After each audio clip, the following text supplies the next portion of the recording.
Morning, Botai, Shavua Tov. We're about to start a month, the month of Tishri, with three-day Yom Tovs that span across Thursday, Friday, and Shabbat.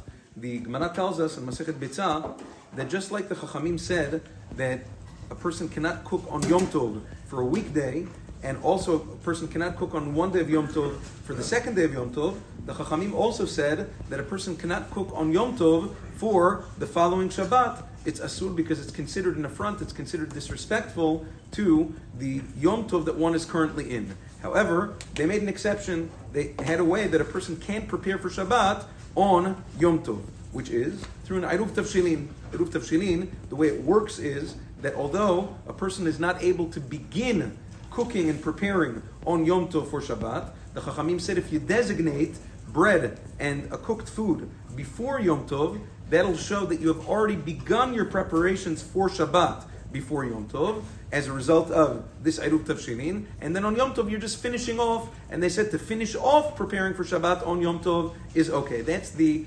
logic, the mechanism of the Eruv Tavshilin. Now, without that, if a person did not prepare an Eruv Tavshilin, he is 100% forbidden to cook on Yom Tov for Shabbat.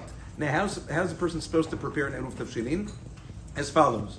It's customary, the minhag is, again, it's not me'akev the eruv, but it's customary to take bread the size of a kabitza, approximately 54 grams of bread, a pita, a roll, whatever it is. The most important part of the eruv is the cooked food. Some people take a hard-boiled egg. It can be really any cooked food. It can be a piece of meat. It can be a piece of fish. Anything cooked to the size of a kizayit, at least a kizayit, which is 27 grams. The halacha is that you take that together with the bread. You make a bracha before Yom Tov. Now, by the way, this year, when Erev Yom Tov is on Wednesday, you can already make this bracha and prepare the eruv from Tuesday night. You can do it anytime Tuesday night, and Wednesday during the day until Shki'ah. You take the eruv in your hand, you take the bread and the cooked food in your hand, you make the bracha, Baruch atah Hashem, Elokeinu melech haolam asher kiddushanu b'tzivah v'tzivanu al mitzvat eruv. And then there's a text. Every machzor has it. You can say it in Aramaic, you can say it in any language you understand. The gist of it is, with this eruv, should we be permitted to cook and to bake and to light candles and to do all of our preparations on Yom Tov for Shabbat.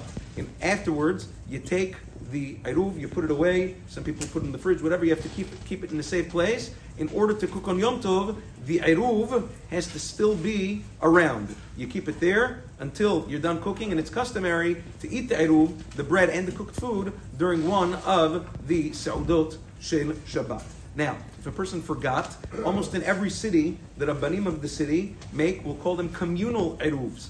Communal or public eruvin, a person is able to rely on that if he didn't do it by himself, but it's preferable for every person in his household to do it. Now, interesting, another very important halacha, there are many people that do not cook anything on Yom Tov, on Friday Yom Tov, for Shabbat. They have everything already prepared for Shabbat, they have it in the freezer, and then they just take out and heat up as necessary. If a person's not cooking anything, he is not allowed to make a bracha on the eruv.